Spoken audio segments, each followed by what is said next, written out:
people, it's Joe, it's all Leeds TV, and it is time for your Leeds versus Huddersfield post-match chat. Before we get into the video, please smash a like, please share and subscribe, and of course, check out the Retro Hut where you can get your specific all Leeds TV merch, including a Now Then People mug, t-shirts, hoodies, etc.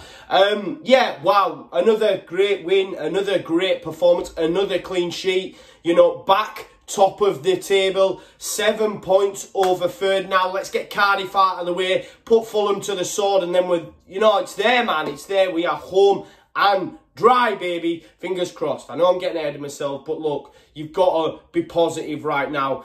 9 games to go, single figures. There's definitely a different feel to this end of season as opposed to last. You know, 5 wins on the bounce now since that fatal result against Forest. Well, it wasn't fatal, was it? Bielsa came out, he's done his speech. If you look at Luke Ayling, for example. Luke Ayling's been absolutely unreal. Luke Ayling's going for Golden Boot. What a finish, by the way. What a man and what hair. You know, we'll get into that a little bit later on.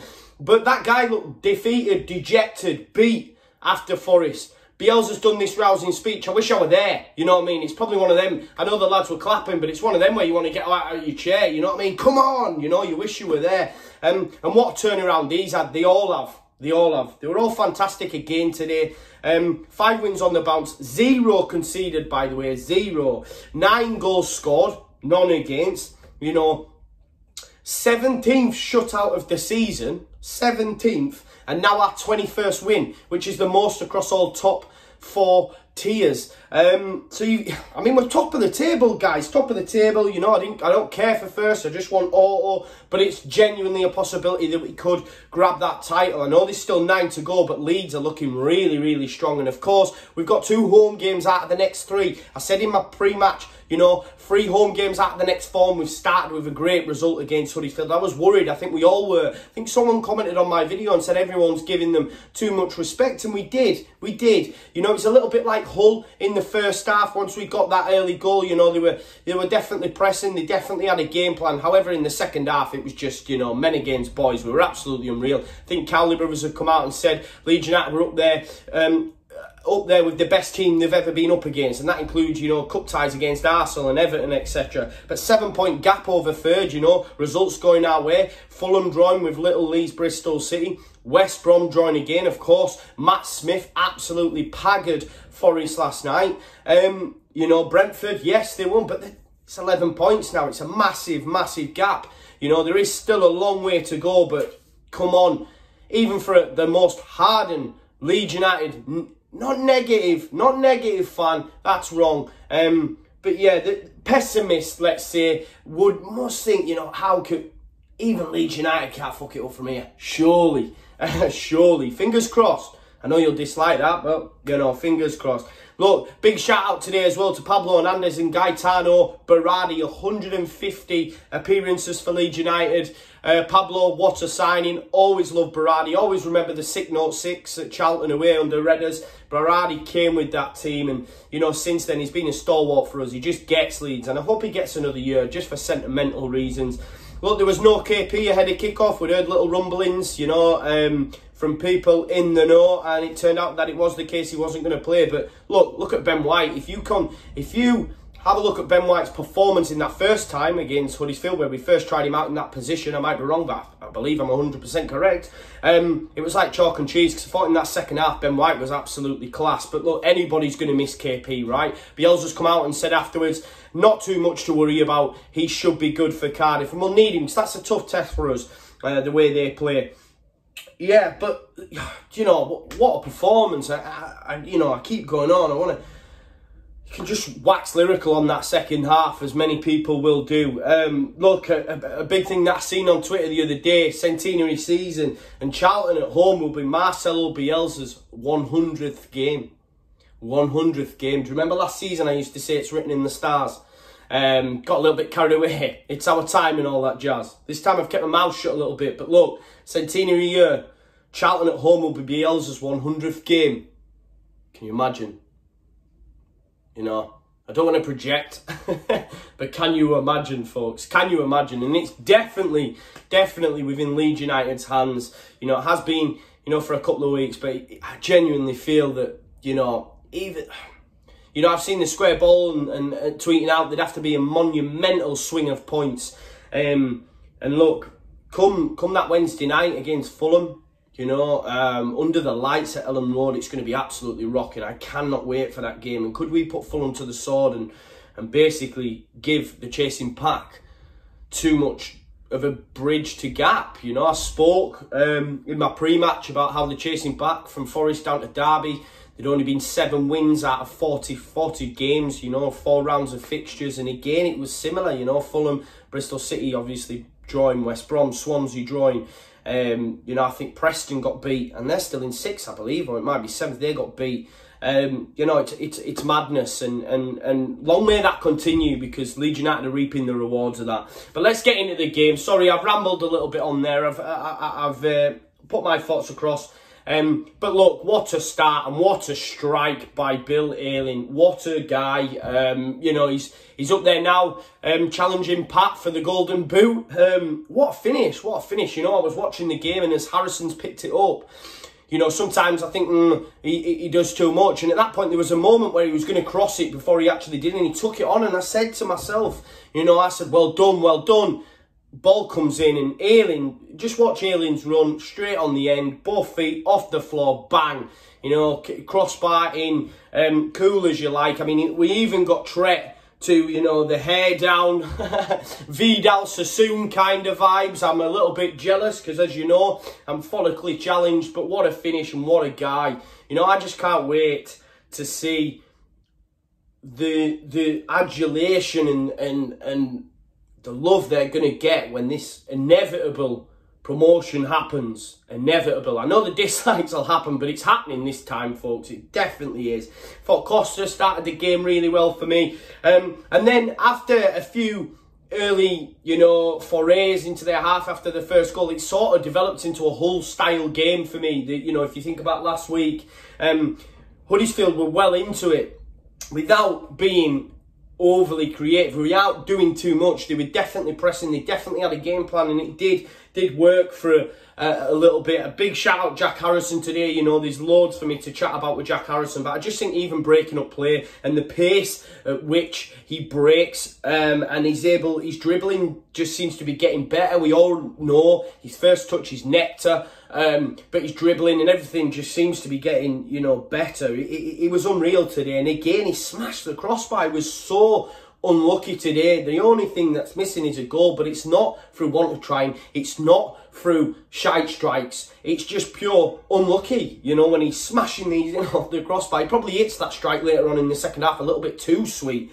But yeah, you know, we had the 33 minutes. We have the chance for Patrick. You can't really have a go at Costa. I thought he was just unlucky with the touch. It's Ben White that actually breaks it up from Carlon Grant. I think Huddersfield are clutching, looking for a penalty, and we break, and of course it makes its way out to Costa. Costa tries to touch it across to Pat, and it's just too far in front. But I thought Costa played really well today. I did think he'd score today. I don't know why, but him and Jack are soon going to start finding the back of the net. There's no doubt about it, and hopefully that'll happen next Sunday against Cardiff.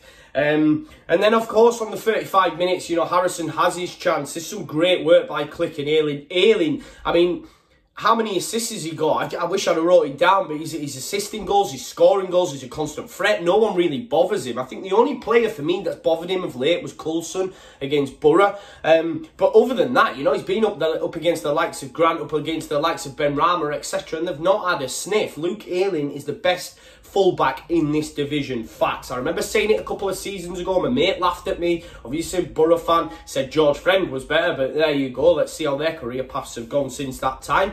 But yeah, he was so unlucky. It was a great ball, and probably Harrison hits it too sweet, so unlucky. And I just thought Jack Harrison had a great half for me. And then, of course, second half comes around and Leeds turn it on, switch the gas, on we go, we're cooking, and Harrison has a header, you know, early doors, and then Patrick has a chance, and that's 1 and 2 minutes. You know, that's 47th and 48th minute. I think it's Costa that plays through to Pat, but it's always difficult to score, you know, when the keeper's so close. I know, I think Andy Hughes mentioned it on the LU TV commentary.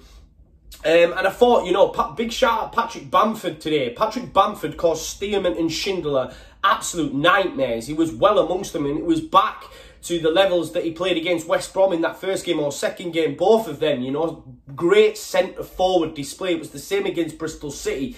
And he just bothered them all day. And it was him that won the free kick, you know, that he gets ultimately the goal from. I think he tries to get round Schindler, who brings him down. It's a lovely touch. The ball comes in and it is an absolutely beauty header from Ben White. So unlucky not to score himself, but it's a great save by Lossell.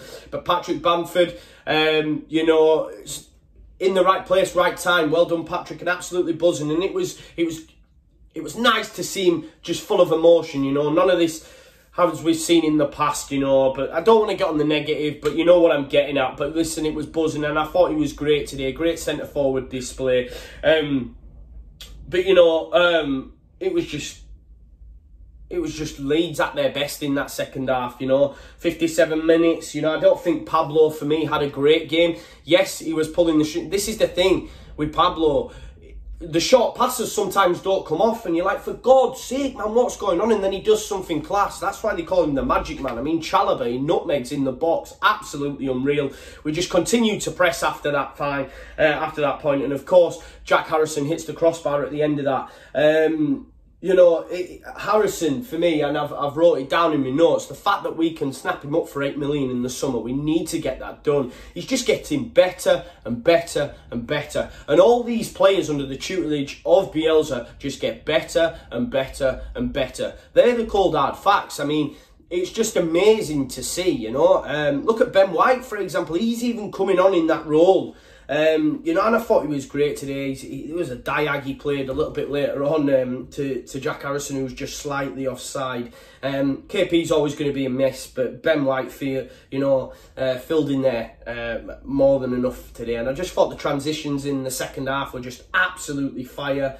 You know, we were that much at it that the Lino had to come off because he pulled his hammy, for God's sake. Do you know what I mean? That's how relentless we were today. And Huddersfield didn't have a sniff in that second half. They didn't really cause much in the first, but they were, you know, getting about us. But yeah, they didn't have a sniff. I mean, even the tactic at the corner, where they tried to get on Meslier, I'm not sure if they've realised that we've had a change of keeper and this one can actually catch. That's one thing he is really good at.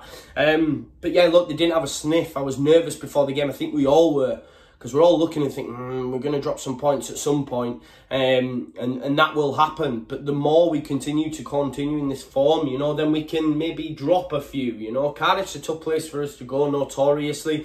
And look what happened last time, but we owe them one. And then we've got 2 home games against Fulham and Luton. Luton, you know, fighting for their lives, and Fulham, we could put them to the sword. I said it on the Sky Sports EFL podcast. If we can beat Fulham, we could genuinely put them to the sword. But there is still 9 games to go. There's still a long way to go. 27 points to play for, but Leeds are in the driving seat. We're back top of the table. What more can you ask for? 9 games to go, 5 wins on the bounce, 9 goals scored, 0 conceded. We're top of the table. We've got 7 points over third. And as I say, get Cardiff out of the way now next Sunday, and then bring on Fulham that Wednesday night under the lights. I cannot wait. Guys, we're gonna fucking do it. We're gonna do it, man. We've said it, you know. A lot of people, you know, on social media, no, don't say it, but come on. Even the most pessimistic Leeds fan, surely we can't fuck it up from here. Surely. You know, I've said bits like this before and it gets clipped up. But I can only give you what's going on in here, you know, my honest thoughts. And it would surely. But yeah, I'm absolutely buzzing. I'm knackered. It's been a long day, but absolutely buzzing, and a great 3 points. And we move on now to Cardiff, and hopefully KP will be back as well, and we'll look a little bit stronger there. Because in that first half, Berardi, I thought he was great today, especially when he picked up his yellow. He was a totally different player. You know, he wasn't diving in, but you know, it's not the same when you have KP making angles, and maybe we don't get pressed in as much bother in that first half that we did without them actually creating many chances. But all in all, just happy days, man. Long may this run continue. Please like, comment, share and subscribe. Of course, as I've said to you before, please check out the Retro Hut. Please continue to support the channel. Watch the rest of the team's videos. Tash sent me a picture today in the South Stand where the Leeds United fans have managed to nick a Huddersfield flag and scroll Dirty Leeds all over it. So make sure you check out her fan cam. That will be fun. Conor, Oscar's video as well, of course. And then check out Sunday Night Live. Get your notifications on, because of course we're all going to be coming together, assessing the weekend, how the fixtures have gone and what's ahead for Leeds United. But it's been a pleasure as always. Please like, comment, share, subscribe. I'm rambling, I'm talking rubbish again. Thank you so much, man. Don't you know, pump it up. The Leeds are going up, man. Leeds.